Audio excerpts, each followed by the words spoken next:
Esta é a 47ª lição introdutória à ética. Sejam todos bem-vindos e bem-vindas. Hoje teremos uma videoaula sobre a ética em Karl Marx.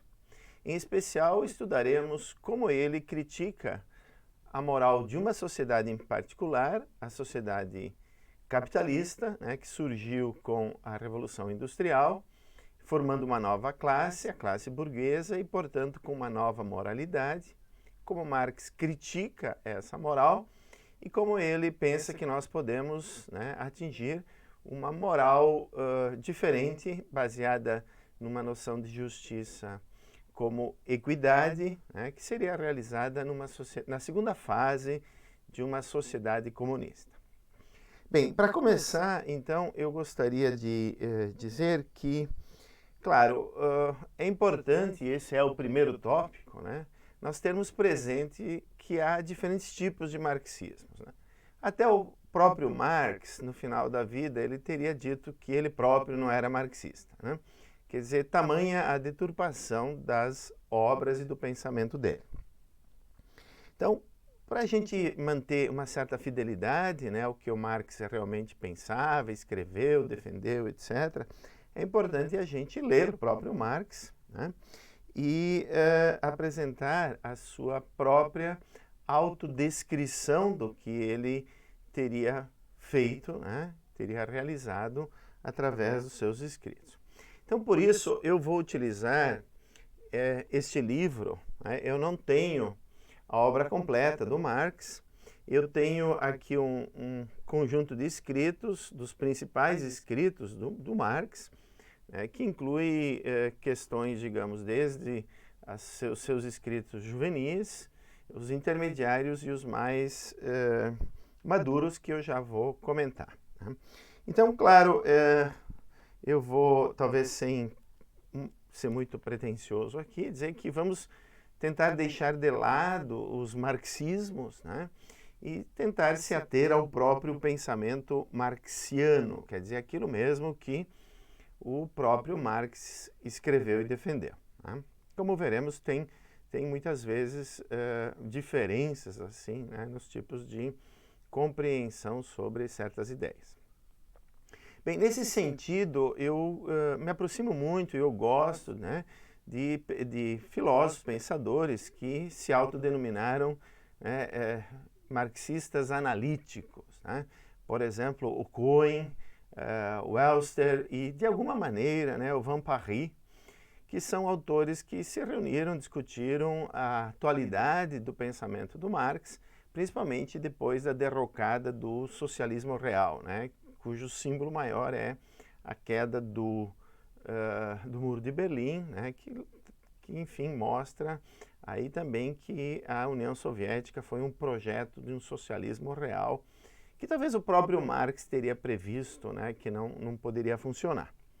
Bem, então nesse sentido é importante a gente procurar também no Marx, não apenas lê-lo em busca de um pensamento marxiano, mas também filtrarmos aquilo que no Marx é ainda hoje válido, aceitável, o que ele defendeu, e o que de alguma maneira é problemático sustentar, como se o Marx então também fosse de alguma forma um filho do seu tempo, do século XIX, que, como vimos nas últimas duas videoaulas, é um século marcado pelo historicismo. Então, eu vou procurar também, ao apresentar Marx, sustentar uma certa visão de que a ética que ele defende na sociedade comunista é, sim, correta, embora outros pensamentos do Marx tenham que ser deixados de lado e talvez, aí, como o Cohen diz, possam ser considerados simplesmente bullshit. Quer dizer, aquilo que o Marx escreveu, que não resiste mais à lógica e aos factos, não deve ser considerado seriamente. Bom, então, começando pelo primeiro ponto, exatamente dentro desse espírito de compreensão do pensamento marxiano, quer dizer, aquilo mesmo que o Marx escreveu, eu vou apresentar aqui um trechinho que eu tirei da crítica uma crítica da economia política, né, onde o Marx faz uma pequena autodescrição do trabalho que ele fez, né, o que ele descobriu, como ele começou o trabalho filosófico e que resultados ele atingiu, né. Então, claro, eu não vou ler todo, mas o essencial para que a gente compreenda como nós podemos problematizar, então, né, a questão da ética, da moral em Karl Marx. Então ele começa dizendo que o primeiro trabalho que ele fez foi uma análise, né, uma resenha crítica da filosofia do direito do Hegel e tudo mais, né. Não é muito interessante o que tem aí, exceto que, enfim, ele chegou à conclusão, né, que as relações legais e as formas do Estado não podem ser compreendidas em si mesmas, nem a partir do desenvolvimento do espírito humano, né? Então lembrem, quando nós apresentamos Hegel, né, a gente mostrou que o Hegel acreditava numa espécie de desenvolvimento, né, dialético da história em direção ao Estado, né, cuja, digamos, existência seria uma manifestação, uma concretização da vida ética no seu mais alto grau. Quer dizer, só lá, né, nós encontraríamos a liberdade objetiva. Enquanto que nos estágios menores, né, inferiores, tanto da eticidade quanto, principalmente, da moralidade, a gente teria aí uma compreensão equivocada de uma liberdade subjetiva, né?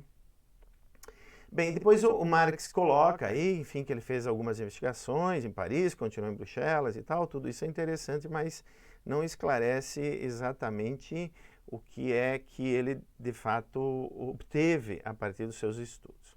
Então eu começo a ler aqui essa parte onde ele apresenta, então, o resultado das reflexões dele, né? O resultado geral ao qual eu cheguei e o qual, uma vez atingido, serviu como guia geral dos meus estudos, pode ser brevemente sintetizado do seguinte modo: na produção social de suas vidas, os homens entram em certas relações definidas que são indispensáveis e independentes de suas vontades. Relações estas de produção que correspondem a um estágio definitivo de desenvolvimento das suas forças produtivas materiais. A soma total dessas relações de produção constitui a estrutura econômica da sociedade, a fundação real da qual surge uma supraestrutura legal e política, e a qual corresponde formas definidas de consciência social. O modo de produção da vida material condiciona os processos gerais da vida social, política e intelectual. Não é a consciência dos homens que determina o seu ser, mas, pelo contrário, seu ser social que determina a sua consciência. Então, eu grifei, né, porque aqui a gente tem já, né, um ponto importante, né, do pensamento marxiano, quer dizer, as condições de produção, as formas de produção, por exemplo, né, baseadas na escravidão, ou baseadas no feudalismo, ou do capitalismo moderno, né, elas são tais que elas, prestem atenção a essa palavra, né, condicionam, né, a vida social, política, intelectual. E também o Marx muitas vezes usa esse termo mais forte, né, não apenas que condiciona, mas que determina a consciência das pessoas, tá? Bom, depois ele continua, eu recomendo a leitura, né, desse livro e principalmente dessas passagens, mas ele aqui já nos mostra o quão problemático é a gente pensar a moralidade ou o direito, né, a ética, enfim, né, as formas de organização do Estado, né, o modo, por exemplo, como Hegel fez. Então, o que o Marx faz é inverter a lógica do mestre dele, né? Ao invés de caminharmos cada vez mais no sentido de realização do espírito, né, nós temos que pensar que são essas condições de produção, né, dos bens materiais que determinam a consciência, quer dizer, aquilo que se chama aí também supraestrutura, né?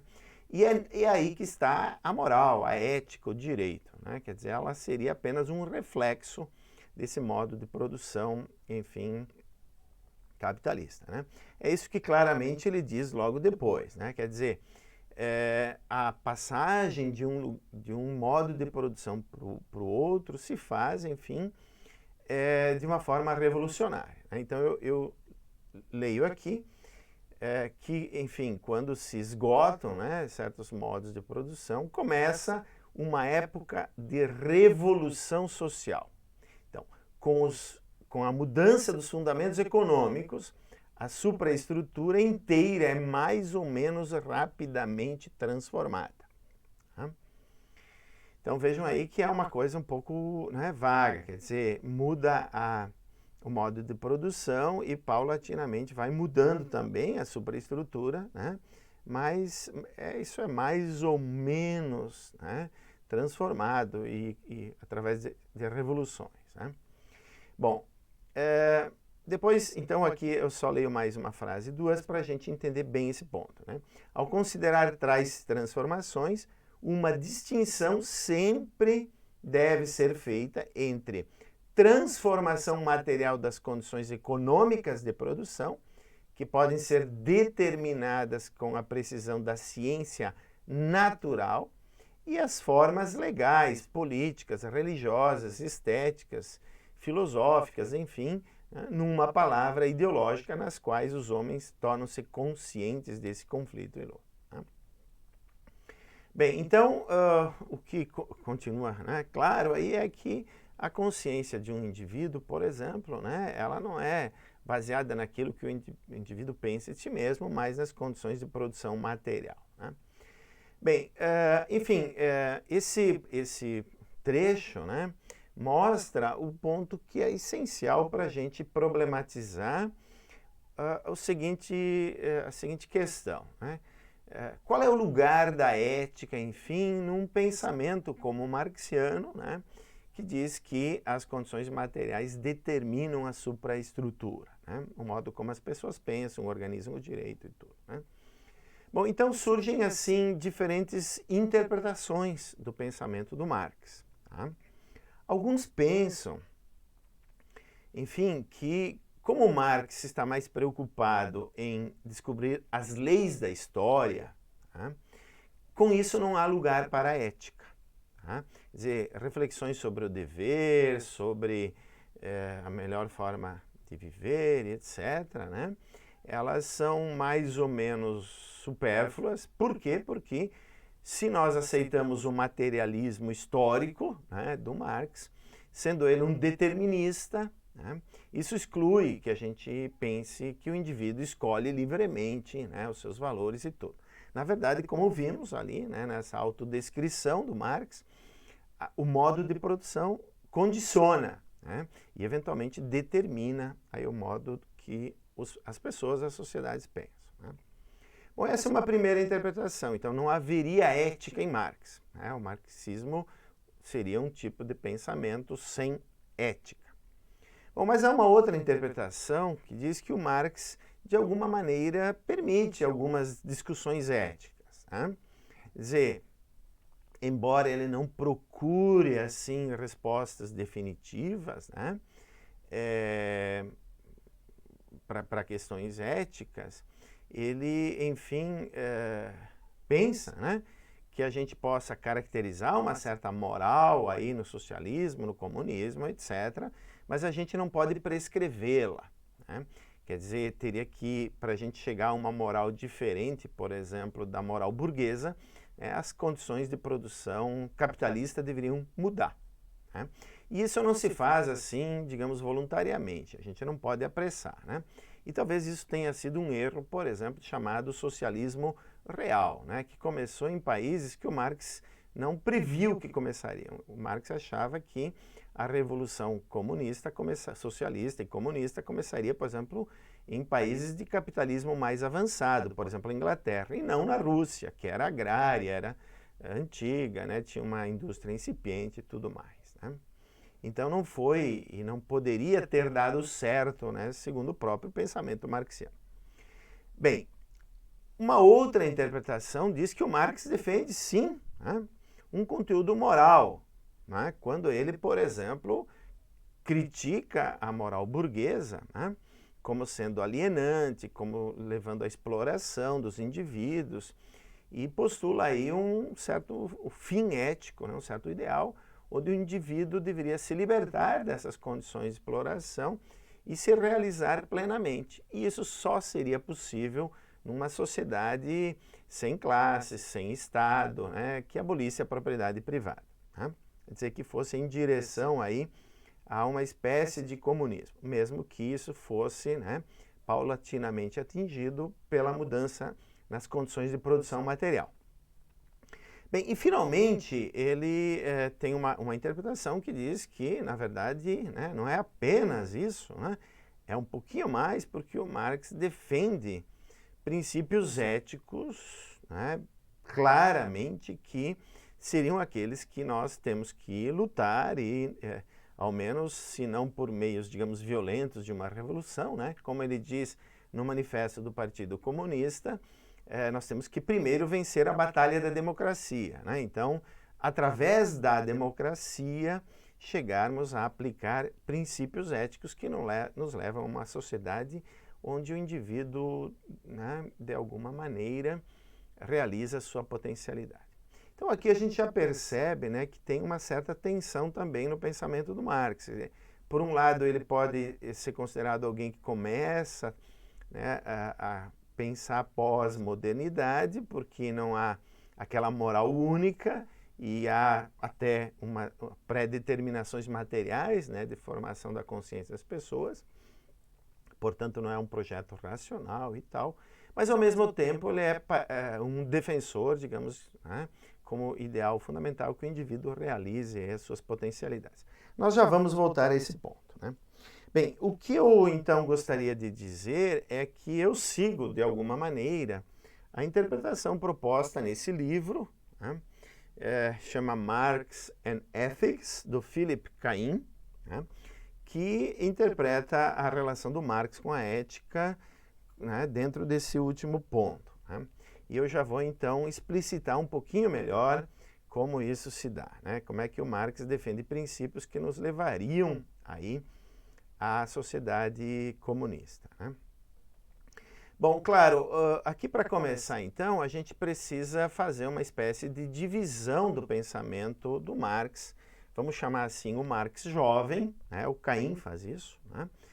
Que seriam aqueles escritos juvenis do Marx até 1844, onde o Marx, enfim, comentando né, os princípios da economia, elabora o conceito de objetificação, onde ele tem um projeto que é mais ou menos hegeliano, de conciliar a moral kantiana, né, de que os seres humanos são fins em si, com uma moral aristotélica, uma certa compreensão da natureza humana e etc., né?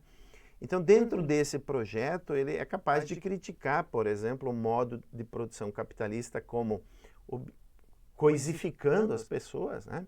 Porque ele tem presente o imperativo categórico kantiano que diz que nós não podemos tratar, por exemplo, os trabalhadores, né, como meros meios, quer dizer, explorá-los, né, para lucros e pagar um salário que mal e mal satisfaz, né, dá conta da sobrevivência dos indivíduos, né?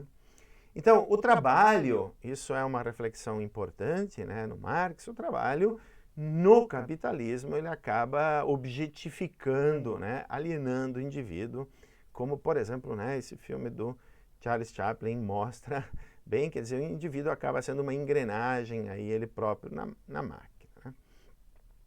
Então, o que o Cain mostra, e com isso eu concordo, é que a gente não consegue interpretar o Marx, digamos, intermediário, cuja crítica à moral burguesa é forte, contundente, né?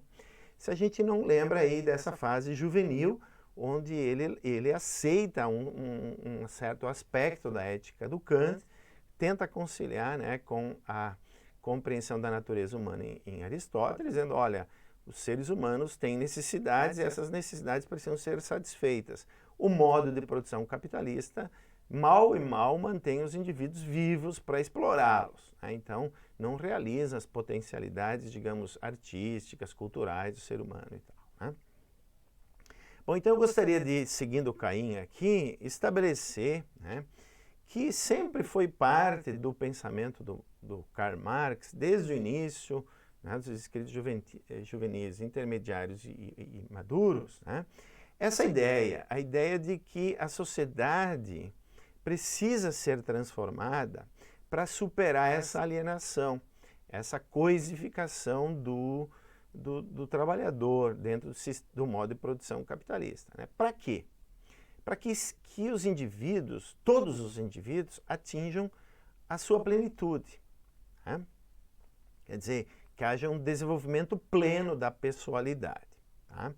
Então, e que isso só seria possível numa sociedade sem classes, onde nós não tivéssemos, por exemplo, os detentores dos bens de produção de capital, né, os capitalistas, e os meros trabalhadores, né? Então, teríamos que abolir as classes, o Estado moderno também, né, para o Marx, é defensor, né, do modo de produção capitalista, ele deveria ser superado e tal, né? Claro que aí uma grande discussão como isso pode e deve ser feito, tá? Bem, então vamos marcar isso, né, como o ideal ético supremo, né, do Marx, que já vem lá dos escritos juvenis, né, essa ideia da superação da alienação, da coisificação, que pressupõe de alguma maneira uma moral kantiana, né, e conciliável com a aristotélica, né.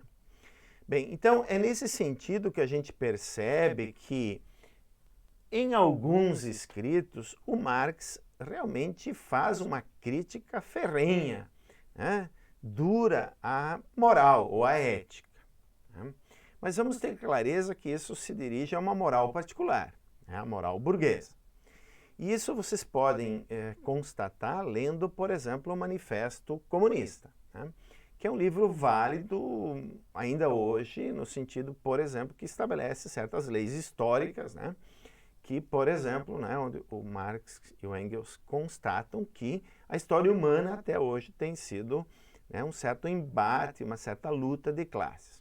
Então, mesmo que o conceito de classe aí precise ser discutido, muitas vezes ele é um pouco difuso e tudo mais, né, claramente, essa é uma lei que a gente constata aqui na história, né, é o caso. Agora, nesse livro, que nos importa para a ética, né, tem exatamente essa afirmação que está projetada aí, que é uma crítica a uma moral particular, que é a moral burguesa, né? Então, o que o Marx e o Engels escreveram, né? Quer dizer, as leis, a moral, olha ali, a moral, a religião, são tantos preconceitos burgueses atrás dos quais se encobrem tantos interesses burgueses.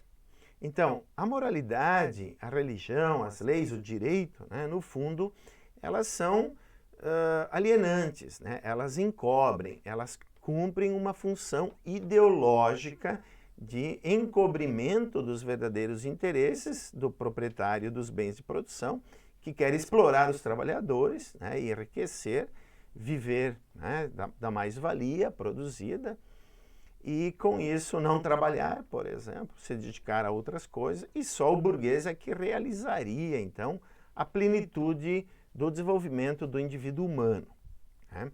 Enquanto, então, os trabalhadores permaneceriam alienados, trabalhando, né, um capitalismo aí de 15, 17 horas, né, de trabalho, os burgueses realizavam com o seu tempo livre as suas potencialidades, se dedicavam à arte, né, à cultura, né, a viagens, ao conhecimento e tudo mais.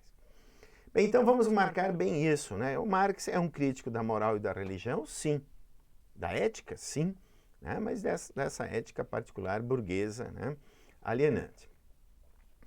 Bom, agora, claro, né? A gente poderia se perguntar se a compreensão do Marx é realmente, né, adequada, tanto em termos de dizer que há leis, né, no sentido de uma ciência natural, né, na história, isso é uma questão, tá? Quer dizer, não é só o conceito de classe que precisa ser repensado, mas é a ideia de que, enfim, a história humana é sempre uma história de embate, de luta de classe. Por quê? Porque, eventualmente, ele próprio, né, de uma forma até missionária, previa que na sociedade comunista seria possível abolir as classes, né? Então, é mesmo uma lei, né, histórica, né, no sentido de uma lei científica natural, né, como a lei da gravitação, por exemplo, ou, né, o próprio Marx fala do Darwin, né, o Darwin como descrevendo aí pela teoria da seleção natural, o surgimento, a adaptação dos indivíduos, a sobrevivência das espécies mais aptas, né? Será que a gente pode dizer que uma lei histórica tem esse estatuto epistemológico, né, das leis naturais? Isso é uma questão para a gente pensar, né? Bom, além disso, também o conceito de capitalismo é um pouco problemático, né? Porque, afinal, tem autores, né, que sustentam que o capitalismo não tem que ser pintado com as cores que o Marx pintou, né? Que, na verdade, o capitalismo é um modo de produção que é uma expressão de uma ética particular, né?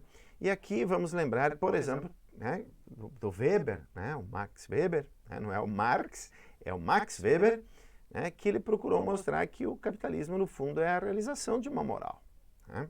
Então, só eu lembro aí, esse é um livro importantíssimo também, né, de se ler, A Ética Protestante e o Espírito do Capitalismo.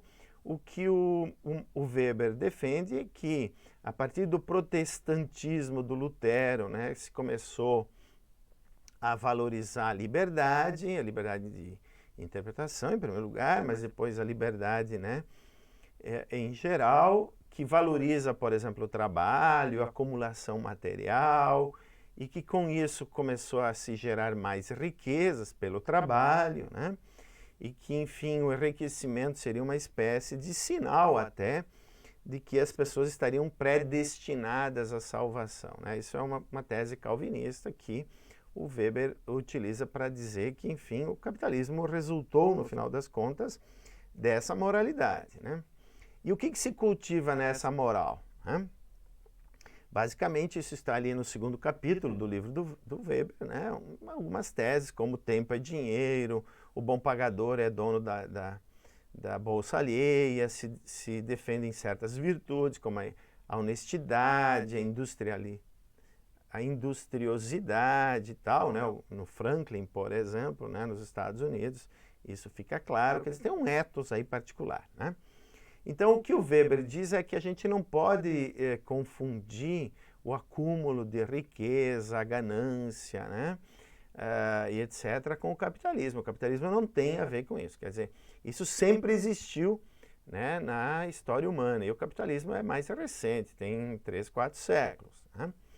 E, enfim, o capitalismo, então, seria para o Weber, né, uma expressão de uma racionalidade e de um ethos, né, que tem valores por trás que o sustentam, né? Então, claro, vamos sempre manter presente isso, que também no caso do Marx, né, o conceito do que é capitalismo precisa ser discutido, né? Agora, seja como for, né, o que o Marx defende é que a gente supere os problemas do capitalismo, né? Os problemas, digamos, da alienação, da exploração, etc., né? E que isso deve ser feito, né, em direção a uma moral particular. Bem, eu vou então só agora aqui salientar, né, que, de fato, o Marx reconhece que a defesa, por exemplo, né, que o Weber faz, né, de valores, por exemplo, o valor da liberdade individual, está presente no modo sistema capitalista, né? Só que o que, enfim, conta no final de tudo, né, é que essa moral, ela produz uma falsa consciência nos indivíduos, né? E que isso, então, de fato, para o Marx tem que ser superado, né? Dizer essa moral baseada em direitos individuais, uma igualdade puramente formal, né?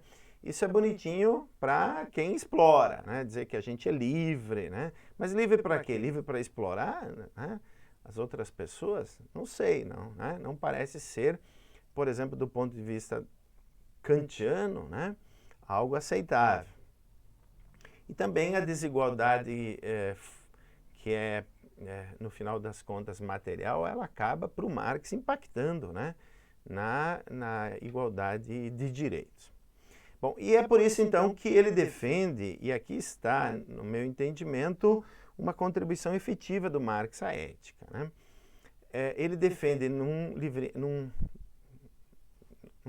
livro pequenininho, né, chamado Crítica do Programa Gotha, né, que a gente deva superar essa moralidade. E isso se faria em duas fases. Numa primeira fase, então, né, nós teríamos que abolir essa ideia de direitos individuais, mesmo que ela estivesse ainda presente, por exemplo, né, no ordenamento jurídico e tudo mais, né? Quer dizer, se nós quisermos, de fato, superar a coisificação produzida pela sociedade capitalista, isso paulatinamente também teria que ir sendo, né, obtido. Agora, o que tem de melhor aí, e para mim, então, é o que importa numa discussão mais crítica sobre as contribuições de Marx à ética, né, que eventualmente podem ser válidas hoje, é o que ele pensa do que ele chama de uma segunda fase da sociedade comunista, né? Então, se a primeira fase talvez possa ser identificada com o socialismo efetivamente existente, sei lá, seja na União Soviética, na antiga União Soviética, ou em outras sociedades que ainda se dizem marxistas, mas elas ficam presas a um tipo de capitalismo de Estado, no final das contas, né, um socialismo ferrenho, que acaba produzindo, de novo, duas classes, né? A classe da burocracia estatal e a classe dos trabalhadores e tal. Então, no final das contas, não se supera, né, a exploração, a coisificação e tudo mais, né? O que o Marx achava que deveria valer é a segunda fase, de um ponto de vista ético, é uma segunda fase de uma sociedade capitalista, onde o próprio Estado seria abolido. E o Estado não foi abolido no socialismo real, tá? Claramente, isso é um fato sobre, por exemplo, os experimentos do século XX, né, socialistas. Bem, o importante então aqui é compreender como, né, a gente tem aí nessa segunda fase, né, um tipo de ética particular, né? Então, o que o Marx escreveu no Crítica do Programa Gotha foi o seguinte: numa sociedade mais alta numa fase mais alta da sociedade comunista, depois que a subordinação escravizante do indivíduo à divisão do trabalho e assim quando a antítese entre o trabalho mental e físico desaparecerem, depois que o trabalho se tornou não apenas um meio para a vida, mas a primeira vontade da vida, depois que as forças produtivas também cresceram com o desenvolvimento completo do indivíduo e os frutos da riqueza cresceram mais abundantemente, somente então o horizonte estreito do direito burguês poderá ser cruzado inteiramente e a sociedade inscrever em suas bandeiras, de cada um segundo a sua habilidade e a cada um segundo as suas necessidades. Então percebam aí que, claro, não é apenas a abolição do Estado, né? É essa diversificação nas habilidades do indivíduo, que também precisa ser alcançada, que é impedida, né, na sociedade capitalista. Outro ponto é para o Marx, né? O capitalismo vai produzir uma sociedade de abundância, né? E uma vez que se atinge isso, não fará sentido a gente ter 5 indivíduos bilionários ou talvez trilionários, né? E bilhões de pessoas recebendo apenas, né, o necessário para subsistir. Quer dizer, então tem aí também, né, uma sociedade de abundância a ser produzida que vai, de alguma maneira, vai ser superada em busca de uma outra forma de produção, né, transformando o indivíduo, né, que teria múltiplas atividades também, e também transformando as forças produtivas. Agora, o que eu quero comentar mesmo é exatamente esse último princípio de justiça, né, de cada um segundo a sua habilidade e a cada um segundo as suas necessidades. Então, esse ponto ele vem aqui simplesmente para agora dizer que, segundo Caim, eu concordo, por mais que a gente possa dividir em 3 fases aí o pensamento ético marxiano, né, do jovem Marx, que eu já mencionei, do Marx intermediário, que aliás aqui tem, né, um errinho de digitação, é 1845 a 1856, né, que insistia então na necessidade da abolição da moral burguesa, e o Marx maduro, né, dos últimos escritos, onde então ele fala de uma moral equitativa, da segunda fase, né, comunista e tal. O que a gente percebe nos 3, né, como uma constante no pensamento Marx, é a ideia de que nós temos que buscar realizar, né, a satisfação das necessidades como sendo né, algo fundamental se a gente tiver uma compreensão da natureza humana como se tem em Aristóteles, né? Quer dizer, sem satisfazer as necessidades, e principalmente sem satisfazer necessidades básicas, o ser humano não floresce, não atinge a sua plenitude e tudo mais, né? O modo de produção capitalista impede isso, a moral kantiana permite uma crítica a essa sociedade, então, capitalista, né? Claro, kantiana aqui transformada também, né, já que o Kant defendia que a igualdade formal é compatível com a maior desigualdade material, algo que o Marx critica também. Agora, só o ponto, então, é esse, né, por mais que a gente tenha dificuldades de traçar uma distinção, assim, né, clara de uma vez por todas entre necessidades básicas, né? O próprio Caim tem um modo, ele utiliza o imperativo categórico do Kant para fazer essa discriminação.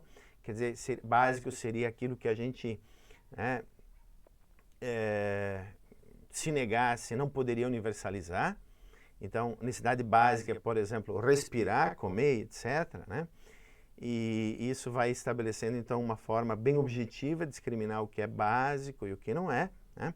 Por mais que a gente, então, tenha dúvidas sobre isso, tem um certo expediente, né, para fazer essa distinção e que nos leva à conclusão, enfim, que necessidades que devem ser universalmente satisfeitas, de um ponto de vista marxiano, são, por exemplo, comida, vestuário, moradia, educação, né, ao menos primária, fundamental, uma assistência à saúde, segurança, autorrealização profissional e tal.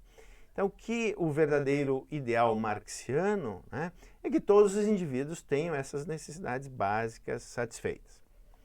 E aqui, então, eu vou encerrando, dizendo que se a gente tem esse conceito de necessidade básica, né, e se a gente pensa, então, aquele princípio de justiça que o Marx defendeu, né, na crítica do programa Gotha, né, a gente vê claramente que a exigência ética fundamental, né, numa ética marxiana, digamos, né, é que a gente satisfaça as necessidades básicas de cada um, né, que a sociedade faça isso, e que ela cobre a contribuição, digamos, tem uma justiça contributiva, né, que cada um contribua, né, para a formação da riqueza, dos bens, né, da sociedade, segundo as suas capacidades, segundo as suas habilidades, né, ou talentos, né? E que assim nós chegaríamos a essa sociedade de abundância onde cada um teria, enfim, né, atingiria a plenitude da sua individualidade. Então, se nós pensarmos bem, né, a grande contribuição do Marx à ética foi mostrar que essa sociedade justa, ela é uma sociedade equitativa, né? Então, não é um tipo de igualdade assim raso, né, de primeiro nível. Quer dizer que a gente deve distribuir a todos igualmente, né? Não é. Se nós contemplarmos os seres humanos e percebermos que alguns têm maior ou menor necessidade, né, a gente percebe que a divisão ela tem que ser de alguma maneira desigual para ser mais justa, né? Então aqui nós temos uma concepção de justiça aristotélica, inclusive, né?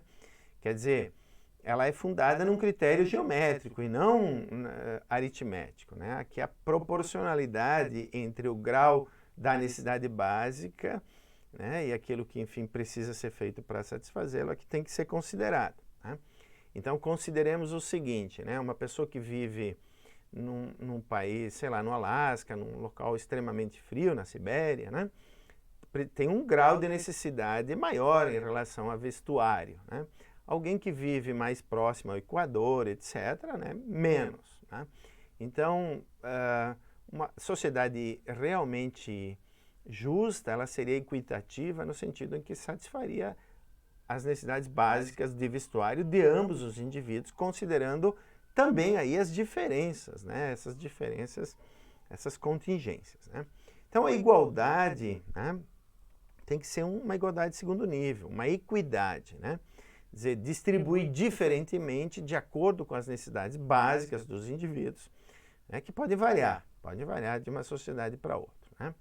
Claro, então aqui também tem outras considerações a fazer, né, sobre circunstância e justiça, que são exatamente essas que apontam para a contingência da justiça, né? E, enfim, temos uma forma de ver como Marx pensa a justiça distributiva, né, de uma maneira que ela chega a realizar as necessidades básicas dos indivíduos, né, dos cidadãos, de uma comunidade, né, de uma Gemeinschaft, né, e que é para o Marx, essa é a ética dele, né, fundada num princípio de justiça, né, que foi ali enunciado, tá?